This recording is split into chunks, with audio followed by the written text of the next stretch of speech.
Tara na't buksan natin ang isip para sa bagong kaalaman. Samahan niyo ko ngayong araw. Ako si Marlo at ito ang Knowledge on the Go!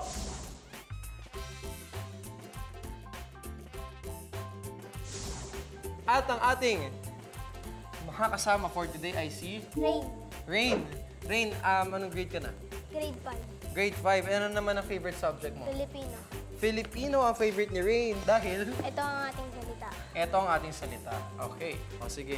Sana Filipino ang iyong makuha, Reign. Roll the dice. Araling Panlipunan. Napapikit ka dun nasa-challenge ka ba sa subject na yan? Opo. So, pero okay lang sa'yo. Nandiyan mong galing. Opo. Okay, o sige. Tingnan natin, Reign. Bumunot ka na ng iyong question mula sa likod niya. Ayan. Okay. Reign. Go na ka na bang mag-knowledge on the go? Go na po. Go na si Reign. Ito ang question ko for you. Saang rehiyon kabilang ang Bicol? Letter A, Region 1. B, Region 2. C, Region 3. Or letter D, Region 5. Letter B. Letter B, Region 2.